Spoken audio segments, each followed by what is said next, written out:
नमस्कार, स्वागत है एक बार फिर से personal finance bulletin money time में। मैं अभिषेक गुप्ता लेकर हाजिर हूं आपकी जेब और जिंदगी पर असर डालने वाली पर्सनल फाइनेंस, बिजनेस और पॉलिसी से जुड़ी छोटी बड़ी सभी तमाम जरूरी खबरें। तो चलिए फटाफट शुरू करते हैं खबरों का ये सिलसिला। सरकार ने दिवाली से पहले अपने कर्मचारियों और पेंशनर्स को बड़ा तोहफा दिया है। सरकार ने महंगाई भत्ते में 3% की बढ़ोतरी करने की घोषणा की है। बढ़ा हुआ महंगाई भत्ता 1 जुलाई 2024 से लागू होगा। सरकार के इस फैसले से दिवाली से पहले करीब 1.25 करोड़ से ज्यादा कर्मचारियों और पेंशनर्स को लाभ होगा। इससे पहले मार्च में सरकार ने 1 जनवरी 2024 से डीए डीआर को 4% बढ़ाकर 50% कर दिया था। अब डीए और डीआर की दर 53% होगी। डीए और डीआर में वृद्धि में सरकारी खजाने पर 9,448 करोड़ रुपए का अतिरिक्त बोझ पड़ेगा।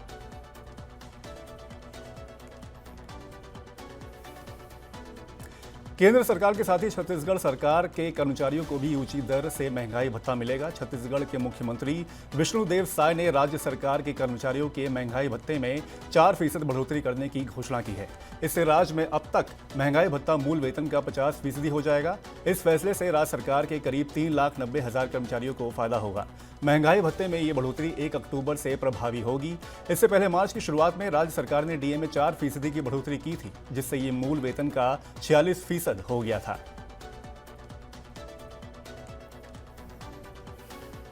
महाराष्ट्र, झारखंड और दिल्ली जैसे राज्यों में विधानसभा चुनाव से पहले किसानों को लुभाने के लिए केंद्र सरकार ने रबी फसलों का एमएसपी यानी कि न्यूनतम समर्थन मूल्य बढ़ाने की घोषणा की है।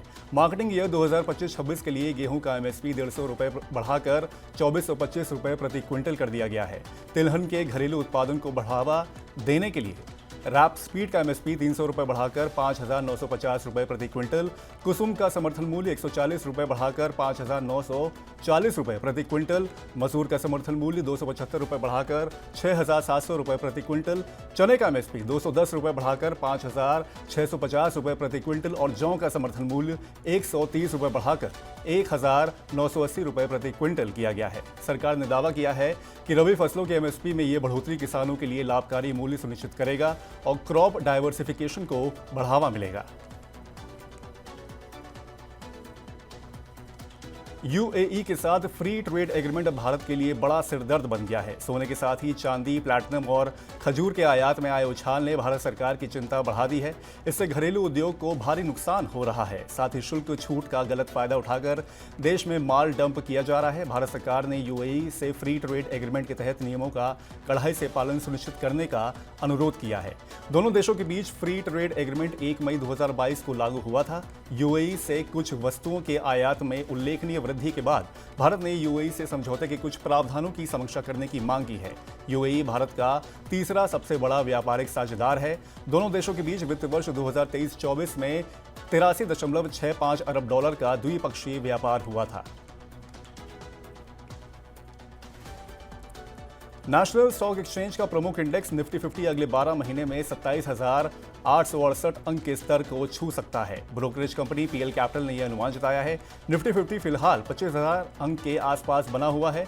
पीएल कैपिटल ने अपनी ताज़ा रिपोर्ट में कहा है कि पूंजीगत वस्तुओं, बुनियादी ढांचा, बंदरगाहों, अस्पतालों, पर्यटन, नवीन ऊर्जा, ई कॉमर्स और दूरसंचार को उम्मीद भरे क्षेत्रों के रूप में रेखांकित किया है। पीएल कैपिटल को उम्मीद है कि अस्पताल, फार्मा, पूंजीगत सामान और रसायन क्षेत्र की कंपनियों की परिचालन लाभ वृद्धि मजबूत रहेगी। वहीं मोटर वाहन, बैंक और उपभोक्ता टिकाऊ वस्तुओं में दोहरे अंकों की वृद्धि की संभावना है। पीएल कैपिटल ने तेजी की स्थिति में लॉन्ग टर्म औसत मूल्य आय पर 5% उछाल के साथ इसके लिए 29,260 अंक का लक्ष्य निर्धारित किया है। मंदी की स्थिति में निफ्टी अपने ऐतिहासिक औसत से 10% की गिरावट के साथ 25,080 अंक पर कारोबार कर सकता है। टैक्स पेयर्स की परेशानियां अब दूर होने वाली हैं। इनकम टैक्स डिपार्टमेंट नया आईटीआर ई फाइलिंग पोर्टल 3.0 लॉन्च करने की तैयारी में जुटा हुआ है। आयकर विभाग इसे जल्द रोल आउट करेगा। मौजूदा समय में आईईसी 2.0 पर फाइलिंग की सुविधा मिलती है। आईटीआर ई फाइलिंग पोर्टल 3.0 ज्यादा यूजर फ्रेंडली होगा। इससे आसानी से आईटीआर फाइल किया जा सकेगा। आयकर विभाग के मुताबिक प्रोजेक्ट आईईसी 3.0 का आगामी सालों में विभाग के कामकाज के साथ साथ टैक्स पेयर्स और आम लोगों पर दूरगामी प्रभाव पड़ेगा। देश के निर्यात में 2 महीने की गिरावट के बाद सितंबर में मामूली बढ़त दर्ज की गई है। सितंबर में निर्यात 0.5% बढ़कर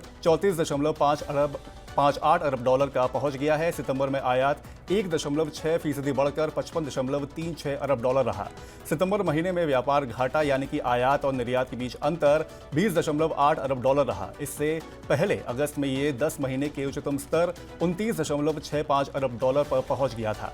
भारत के वस्तु निर्यात में अगस्त में 9.3% और जुलाई में 1.2% की गिरावट आई थी। चालू वित्त वर्ष 2024-25 की पहली छमाही में निर्यात 1% बढ़कर 213 अरब डॉलर हो गया है। आयात 6% बढ़कर 350 अरब डॉलर रहा। मोबाइल पेमेंट और फाइनेंशियल सर्विसेज कंपनी पेटीएम ने एक्सिस बैंक के साथ मिलकर लास्ट मिनट दिवाली सेल की घोषणा की है। ये सेल 31 अक्टूबर तक चलेगी और 15 दिनों के अंदर की यात्रा के लिए फ्लाइट बुकिंग करने वालों को बेहतरीन छूट का फायदा मिलेगा।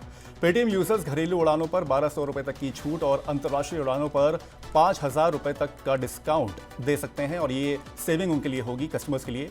ये ऑफर एक्सिस बैंक के क्रेडिट कार्ड्स और पेटीएम ऐप पर EMI के जरिए किए गए पेमेंट्स पर अवेलेबल होगा। इससे अचानक यात्रा की योजना बनाने वालों को बड़ी बचत और एक आसान बुकिंग अनुभव मिलेगा।